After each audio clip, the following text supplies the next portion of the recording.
जन समाज में कोनो तरह बढ़िया काज होइ छै ने तो सबसे बड़का श्रेय अगर जेबाक चाही तो जे केनहार रहै छथिन तिनका और जे युवा रहै छथिन सहयोगकर्ता हुनका। अगर हम बता दी जे ई अखन जे पीछा में देख रहल छै ने ई सब भैया गाँवे के छथिन और हमरा सबसे मतलब कहल जाए तो ई सब एकटा समाज के नींव छथिन। कियाकि समाज के नींव युवे से बनै छै। विशेष बातचीत रहते सबसे पहले जे एहि सुंदर सन कार्यक्रम के जेमे धोती साड़ी गमछा बाँटल गेलै हुनकर जे मुख्य छथिन बटनाहर जे अपन सेवा भाव देखेलखिन हन। भैया अपने के की नाम छै? हमर नाम ओना गाँव में फूल बाबू सब कहैया, लेकिन रजनीश कुमार झा हमर नाम अछि।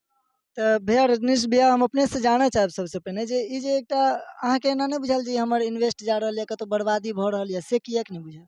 नहीं से तो हमरा आइ तक कहियो नहीं भेला। ई जरूरी नहीं छै आइ छठे में हम बाँटि रहलियै है।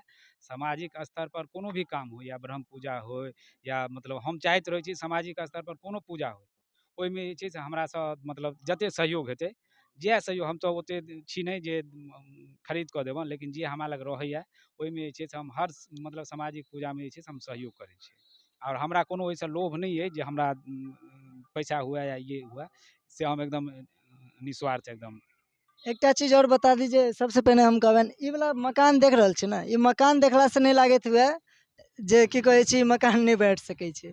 लोग देखे छै 4 महल 5 महल हुनके दे आवे छै, एहन नहीं छै। कहे के ई मकान अहाँ के जे कैमरा पर लागत है जे पक्का के छै, लेकिन अंदर से जेबे तो ये एल्वेस्टरे के छै। अब समझ सकै छी जे एकटा एस्बेस्टस मतलब कहल जाइ छै जे बटनाहर के लेल अपार संपत्ति रहनाइ जरूरी नहीं होइ छै, पैघ दिल रहनाइ जरूरी होइ छै। इस समाज में हम सबसे पहिल बात हिनका की पुछलियनि जे भैया अहाँके एना नहीं बुझायल जे ई कतौ अहाँ बर्बाद कऽ रहल छियै? नहीं, बर्बादी कोनो बाते नहीं छै। बात ई होइ छै जे सबसे पहले अपन भावना अहाँके की अछि। तो भावना के बात छै। समाज में हर लोग रहै छथिन, हर प्रकार के लोग रहै छथिन और हर व्यक्ति के अपन अपन किछ विशेषता होइ छनि। तो हिनकर विशेषता छनि जे समाज में अगर एक रोटी रहे तो ओहिके 10 टुकड़ी कऽ के खाय पड़तै तो मंजूर छै, लेकिन सिंगल अकेले नहीं खेबाक छै। एहि के संग देखियौ बहुत सारा भैया सब जुड़ल छथिन, मनोहर भैया छथिन और मंटू भैया सेहो छथिन। अपने सब देखैत हेबनि मंटू भैया। मंटू भैया सबसे पहले अहाँके हमरो चैनल पर स्वागत है। बहुत बहुत स्वागत सब गोटा के। और हम चाहब जे अहाँ सब बहुत ज़्यादा प्यार दियन भाई के, कियाकि ई हर सोशल एक्टिविटी के एक्सप्लोर करै छथिन और ई अपना आप में एगो सराहनीय कदम छै। कियाकि हमरा अहाँ के बीच में सोशल मीडिया के माध्यम से जे छै से आई के डेट में अश्लीलता विशेष परोसल जाइ छै और नीक चीज के जे छै से बहुत कम बढ़ावा देल जाइ छै। तो हमरा नज़र में ई कतौ न कतौ नीक काज कऽ रहल छथिन और एहि चीज के हमरा अहाँ के एगो समाज होय के नाते एगो एक नीक परिवेश में रहै के नाते जे हमरा अहाँ के शिक्षा भेटल है ओहिमे एतबे कहल जाइ छै कि नीक चीज के हरदम एप्रिशिएट करबाक चाही। तो हम चाहब जे अहाँ सब ज़्यादा से ज़्यादा प्यार दियौन हिनकर चैनल के, हिनकर पेज के, ताकि ई और अहाँ सब साथे ज़्यादा पॉजिटिव वाइब शेयर कर सकैत। बता दीजिए ई समोल गाँव जे छै ना सदा जखन से हमरा सबके सुनि रहल छी गाँव एकटा नाम बहुत ज्यादा ई गाँव के लेल प्रचलित छै जे ई गाँव कलाकारक गाँव छै और ई गाँव में अहाँ के हर प्रकार के लोग मिलै छै। कलाकारी से समझ सकै छियै जे कलाकारी करै छै ना हुनकर दिल हमेशा बड़े रहै छै। कियाकि कलाकार जे होइ छै से अपना लेल नहीं जीवै छै, सामने वाला के लेल जीवै छै जे हुनका खुश करे के काज करै छै। तो ई सामने वाला के खुश करे के लेल इएह नहीं छै जे कलाकारी से बहुत तरह के कलाकारी होइ छै। इहो एकटा कलाकारी छै जखन अपना जेबी में नहीं रहतनि ओहि के दिक्कत नहीं छै। लेकिन महान आस्था के पर्व छठ पूजा और छठ पूजा में कतेको गरीब एहनो हेथिन जिनका कपड़ा खरीदे के एखन कहल जाए तो हुनका पास समस्या हेतै, लेकिन एकटा सहायता कऽ देलखिन। एहि के संग हम देख रहल छी हमरा साथ और भैया सब जुड़ल छथिन और सब ई छथिन अपने के भैया सबसे पहले स्वागत है। रमन कुमार।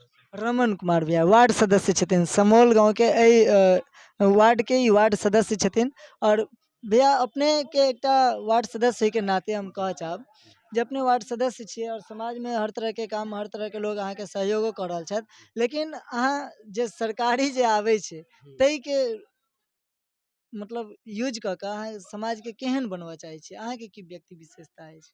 हमरा तो व्यक्ति विशेषता देखल जाए तो हम तो यह चाहे छियै जे जते ज़्यादा से ज़्यादा हुआ डेवलपमेंट होना चाहिए। जहाँ तक अगर जो रोड के बात है तो रोड भी बिल्कुल परिपूर्ण होना चाहिए। जतऽ से हम सब अहाँ सब निकले छियै तो ताकि पहले वाला विशेषता नहीं होना चाहिए। तब फिर फर्क की भेले, परिवर्तन की भेले। अगर जे हमहूँ वएह कऽ रहल छी अहूँ वएह कऽ रहल छी तो परिवर्तन कोनो नहीं रहले। ओहिमे अहाँ के बदलाव आननाइ तखने जरूरी छै जखन हम अहाँ अगर जे ओकरा सबगोरा मिलकर सहयोग देबै समर्थन करबै तो एक अच्छा से अच्छा परिवार के या चाहे अहाँ इस समाज के अहाँ अच्छा से अच्छा काम कऽ सकै छी। और बता दी जे एना बुझायल है जे हम अलग क्वेश्चन कऽ देलियै नहीं, समाज से जुड़ल हर क्वेश्चन हेबाक चाही। जी बिल्कुल। समाज में अगर केओ आदमी अपन सहायता कऽ रहल छथिन तऽ जे सरकारी फंड आबै छै और जे सरकारी कार्यकर्ता बनै छथिन हुनको सहयोग करबाक चाही। जी जी और युवा में ई एकटा युवा होय के नाते सेहो काम करथिन समाज में और बहुत रास बातचीत होइत रहते। तऽ एहि के संग हम चाहब जे अपने सबके हमर एटीएम न्यूज चैनल के आगे तक शेयर कऽ दिअ, सब्सक्राइब कऽ दिअ। और ई एकटा नीक काज छै समाज में एकटा कहल जाय तो समाज के एकटा सुसंपन्न समाज बनेबाक और दया के भावना जे सनातनी रहलै है, जे सनातन में एकटा ई देखल जाय छै जे एक दोसर के सपोर्ट केनाइ, सहयोग केनाइ से हमरा सबके आवश्यक अछि। तऽ एहि के आगे शेयर करू।